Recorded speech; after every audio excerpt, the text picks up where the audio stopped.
Paix grâce à Christ na basantu nyonso kolo Yesu abambola moto moko na moko mosantu moko na moko oyo akolanda biso na nzela lite ya oyo kolo Yesu azala favorable epai ya moko na moko tozokoba avec les paraboles lelo tozolobela parabole ya comment suivre le Seigneur Jésus.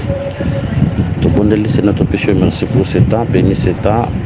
Accepte de ta présence, parle-nous au nom de Jésus. Amen. Luc 14, verset 25 à 27. De grandes foules faisaient route avec Jésus. Il se retourna et leur dit: si quelqu'un vient à moi et s'il ne hait pas son père, sa mère, sa femme, ses enfants et ses frères et ses sœurs et même sa propre vie, il ne peut être mon disciple. Et quiconque ne porte pas sa croix et ne me suit pas ne peut être mon disciple. Voilà. Awa, le Seigneur a tel service pour nous suivre. Il faut que boya papa, maman, moi si, bana, bandeko, ya mibali pe bandeko ya basi nde okoyeba na kolanda ye pe soki mutu akomema ekulusu na ye te mpe kolanda ye te akozala digne te mpo kozala disciple ya Seigneur. Awa batali biso bafulu babanda ye kolanda ye. Fule eza etuluku ya bato. Awa toza na foule pe toza na disciple. Foule totalisaka yango beaucoup plus, tolobelaki yango déjà na début. Eza esika oyo baza seulement na parabole mais baza na explication te. Po soki tozongi je crois que tolobelaki yango so tozwi Matthieu chapitre 13e. Na Matthieu chapitre 13e okomona bakoyebisa biso boye na verset 36. Alors il renvoya la foule et entra dans la maison. Ses disciples s'approchèrent de lui et dirent: explique-nous la parabole de l'ivraie du champ. Awa foule ils ont le Seigneur a le en parabole, mais dans la maison ils ont pris cette explication. C'est pour dire que les disciples de Jésus ils ont bateau baza na explication. Mais la foule ils ont bateau baza na parabole puis baza libanda bana kachanda côté. La maison ici c'est le corps du Christ, c'est l'église du Seigneur Jésus-Christ. Au sokoza na kati au une explication, il y a parabole na explication. Maintenant le Seigneur a dit que nous voyons ce qui mutalinga landaye to un disciple de Jésus aza muto fo akabwana na papa nae na mama nae aza muto faina papa nae mama nae mwasi nae bandeko nae bana nae bandeko ne basi na mibali nde ye wana soka ini bango te akolanda le Seigneur te. Tozo banda malamo koloba boye eza parabole eza parabole soki topesi signification na yango te toke noka na nzoto boye tokwei so toke noka na nzoto bo tokwei parce que papa na mama tokoboya baza ya nzoto boye te. Parce que 1 Timothée chapitre 5 verset 8 elobi, s'il vous plaît frère Paul poussé par l'esprit na 1 Timothée chapitre 5 verset 8 elobi, si quelqu'un n'a pas soin des siens et principalement de ceux de sa famille, il a renié la foi et il est pire qu'un infidèle. C'est pour dire que il faut avoir soin à bandeko nae a bazotal sape famille. C'est pour dire que l'évangile est à côté pour nous vocabulaire sur la famille na biso. Mais le Seigneur parlait en parabole oyo eza kosenga explication. Et lo liboso nanu o to retenir awa malgré l'interprétation to interpréter mais to total nanu ke le Seigneur alingaka loba nanu eloko liboso ke bolingo ya ye nzambe esengeli ezala likolo ya nyonso. Cela veut dire il faut ezala likolo ya nyonso. Deutéronome chapitre 6 verset 5. Tu aimeras l'Éternel ton Dieu de tout ton cœur, de toute ton âme, de toute ta force. Voilà. C'est pour dire que bolingo ya nzambe il fait la bolingo eleki papa ya papa, eleki ya mama, eleki ya mwasi, eleki ya bana, eleki ya bandeko ya basi pe bandeko ya mibali. C'est ça. Et là on a le faut tout retenir. Nous devons aimer Dieu plus que nos parents. Nous devons aimer Dieu plus que nos femmes, plus que nos maris. Il faut que les nzambe ko leka bana otoboti bolingo ya nzambe ezala likolo ya nyonso. Yango ko remarquer na vie ya Abraham bolingo ya nzambe ezalaki ko leka nyonso tangu nzamba ko senga ye Isaac ako résister te ako pesa ye Isaac. Pourquoi? Parce que bolingo ya nzambe ezalaki makasi ko leka mwana. Bien qu'azoki mwana ngona âge à 100 ans, mais bolingo ya nzambe lekaki mwana ya pesa ki. Donc nous devons aimer Dieu plus que tout ce que Dieu nous donne. Donc bolingo ya nzambe il faut ezala likolo ya nyonso. Maintenant tozongi na parabole wana. Na parabole wana awa nzambe azotazoloba boye. Alobi si quelqu'un vient à moi s'il n'est pas son père, c'est pour dire que ceux qui ne m'employaient pas naïe, il faut abandonner oui na papa naïe, donc aboye à papa naïe, maman naïe. Tozui écriture moko na mukanda ya hébreu. Tozui écriture moko na mukanda ya hébreu ekomema biso na likamtoza na yango besoin. Hébreu chapitre 11 verset 24. Le Bible, c'est par la foi que Moïse, devenu grand, refusa d'être appelé fils de la fille de Pharaon. Par rapport à cette écriture, pour Moutou, Aïbana a refusé, parce que Fabi il refusa d'être appelé fils de la fille de Pharaon. En quelque sorte, la fille de Pharaon était sa mère. Mais Moïse a dit boya babenga e mwana ya mwasi ya Pharaon. Tango akomi grand ndazo refusé. C'est pour dire que tango azalaki mwana il a accepté, mais tango akomi mukolo ndazo refusé. Donc lui qui ne peut haïr son père, sa mère, ne peut haïr nyonso batangi wana eza muto ya komi na maturité, muto ya koli. C'est pour dire que un disciple de Jésus na nzoto bakoza la mwana mukie. Mais sur le plan spirituel, c'est un grand. Un disciple de Jésus, c'est un grand, c'est un homme mature. Mais sur le plan spirituel, c'est un grand, c'est un homme qui a la maturité. Voilà. Mais tozwa écriture moko na mukanda ya Galate. Galate chapitre 4, verset 1. Or, aussi longtemps que l'héritier est enfant, je dis qu'il ne diffère à rien d'un esclave, quoi qu'il soit le maître de tout. Mais il est sous des tuteurs et des administrateurs jusqu'au temps marqué par le Père. Nous aussi, de la même manière, lorsque nous étions enfants, nous étions sous l'esclavage des rudiments du monde. Mais lorsque les temps ont été accomplis, Dieu a envoyé son fils, né d'une femme, né sous la loi, verset 5, afin qu'il racheta ceux qui étaient sous la loi, afin que nous recevons l'adoption.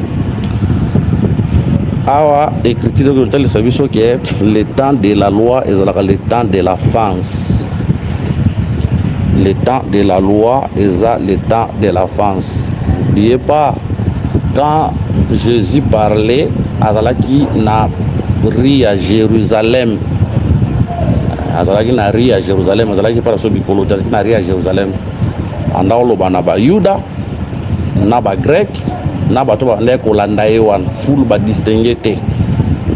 Donc il parlait aux Juifs et il parlait à bato so bandaki kolanda ye. Là nous devons les retenir. Maintenant, avant que nous regardions que le temps de la loi est le temps de la France, mais tandis que le temps de la grâce, c'est le temps de la grandeur ou de la maturité.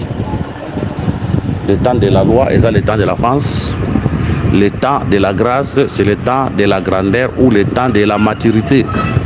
Toujours que nous avons l'église, nous avons la mobile, le noir sur blanc, dans les canisiens Nzambe, bazana nous bana mikie, bakoli na nute, bazana bana mikie, bakoli na nute. Voilà. Mais batal sabiso qui est, toujours qui na écriture yango, na Luc chapitre 14.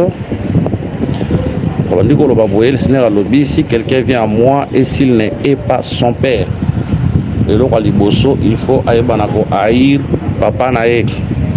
Or le père otozoloba ezalaka nanu nzambe moko. Attention, otoyebi que papa azalaka nzambe moko. Attention bolanda lolenge tozotambola tolobi que papa azalaka nzambe moko. Mais papa nino bako haïr parce que papa azan Nzambe yé wana na ancienne alliance, na nouvelle alliance papa c'est wana Jésus Christ. Ya toki koloba ke le père na ancienne alliance ezalaka Moïse. Le père na ancienne alliance ezalaka Moïse parce que na Exode chapitre 7 verset 1, Exode chapitre 7 verset 1, l'Éternel dit à Moïse, vois, je te fais Dieu pour Pharaon et Aaron, ton frère sera ton prophète. Donc, Moïse azalaka Nzambe. Or, Nzambe azalaka papa. Moïse azalaka Nzambe, Nzambe azalaka papa. Tu comprends que le père, il faut qu'on aille, azalaka Moïse. Or, quand tu parles de Moïse, on parle de la loi. C'est pour dire que ce père-là, c'est la loi. Parce que Dieu, dans l'ancienne alliance, il était représenté par Moïse.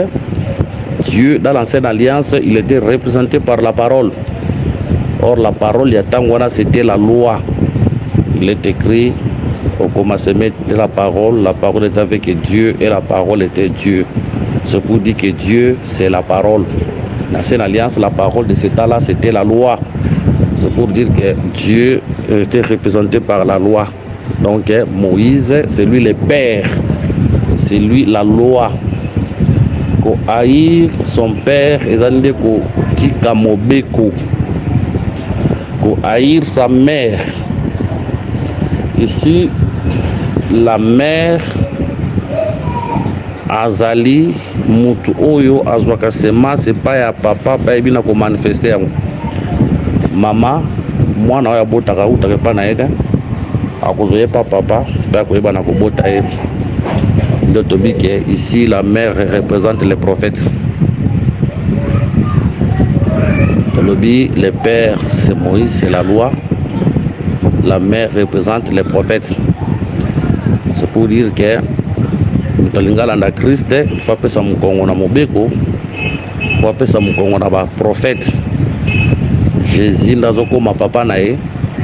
Mais Jésus nazokoma mosakoli na ye bakosuka wana te bakoloba akwahiri papa na ye mama na ye bandeko na ye mibali pe bandeko na ya basi tozana papa na mama tango basangana keza kwa buta bana ici tokolimbola bana wana comme les œuvres de la loi. Tokolimbola bana wana comme les œuvres de la loi. C'est pour dire que les disciples de Jésus, ils ont Jésus, ils ont papa, ils ont maman. Papa et maman, c'est la loi et les prophètes. Banana bango, ils ont les œuvres de la loi. Voilà pourquoi aujourd'hui dans l'église, notre père c'est Jésus, notre mère c'est Jésus, et les œuvres, c'est les œuvres de Jésus, la parole, où nous avons manifesté les lots. Wana tubimisi yango na lolenge wana il faut boya pe femme nae boya pe mwasi nae. Or mwasi mukolo oyo Adam amonaka Ève Adam lobaka voici cette fois-ci os de maison hein? Genèse 2, 23, et l'homme dit, voici cette fois celle qui est os de mes os et chair de ma chair, on l'appellera femme, parce qu'elle a été prise de l'homme. C'est pour dire que la femme, c'est la chair de l'homme. Tu comprends que la femme, il faut qu'on pèse à mon congolais, qu'on les caille. Tu le bagage dans le sol, moi, si tu as un autre boy, qu'on les caille, qu'on les caille. Ce qui peut qu'on limbola cette femme est là aussi comme la chair. Comme la chair, le col à nzoto. Nous devons aimer Jésus plus que notre chair. Pealinga bana na ye bana bazali o mobile na mwasi baboti soto limboli mwasi lokola nzoto bana autoboti na mwasi ça s'appelle les œuvres de la chair. C'est pour dire que nous devons aimer Christ plus que tout, plus que tout, plus que les œuvres de la loi, plus que les œuvres de la chair. Maintenant to kosangisa ngo na nyonso to mona ka famille. C'est pour dire que bolingo ya Yesu il fait la likolo ya bolingo ya mabota na biso. Cela ne veut pas dire que nous devons négliger nos familles. To négliger ma famille de mettre lingande Yesu koleka mabota na biso. To linga Yesu koleka mabota na biso. Voilà. Parce que là c'était une parabole que le Seigneur parlait. Parce que quand on voit nos familles, on voit les coutumes. C'est pour dire que nous devons donner les dos aux coutumes. Nous avons la contre les coutumes de la nation. Les en écriture moko, les oloba, na Jérémie, toujours dans l'écriture ana, awa le Seigneur, aza contre les coutumes. Jérémie chapitre 10, verset 1 à 3. Écoutez la parole que l'Éternel vous adresse, maison d'Israël. Ainsi parle l'Éternel, n'imitez pas la voix des méchants et ne craignez pas les signes du ciel, parce que les nations les craignent. Verset 3. Car les coutumes des peuples ne sont que vanité. On coupe le bois dans la forêt, la main de l'ouvrier, le travail avec la hanche, on la mélite au suginanouana. Les coutumes des nations sont vanité. Donc tout le monde a la famille, tout le monde a les coutumes. Nous devons donner le dos aux coutumes. Notre coutume aujourd'hui, c'est la parole de Dieu. Donc préciser pour nous que nakata coutume makamnyo sur la mabete. Les ala makamwe za la rapé malam. Les ala ko la dot ya libala, les ala coutume, les ala mabete.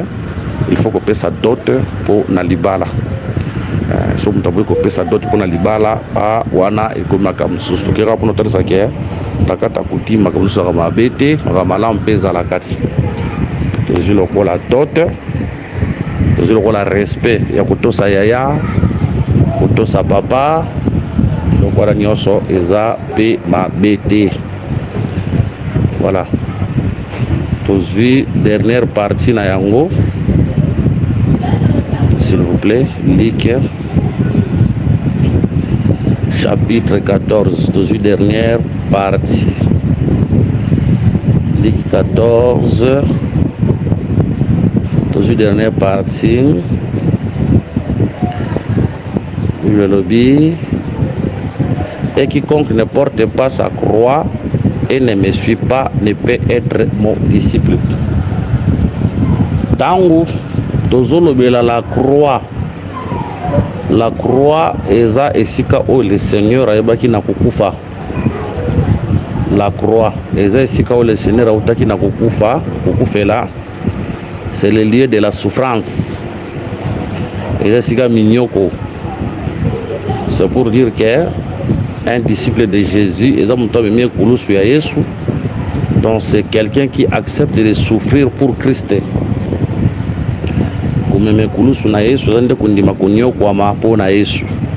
Parce que la croix c'est le lieu de la souffrance. Donc accepter Jésus être son disciple, croix, cela veut dire souffrance pour Christ. Et n'oubliez pas quand on parle de la croix wana lelo eza croix ya nzetete nde tomona bandeko na biso ya catholique bamemaka croix baotambola na yango eza bongo te.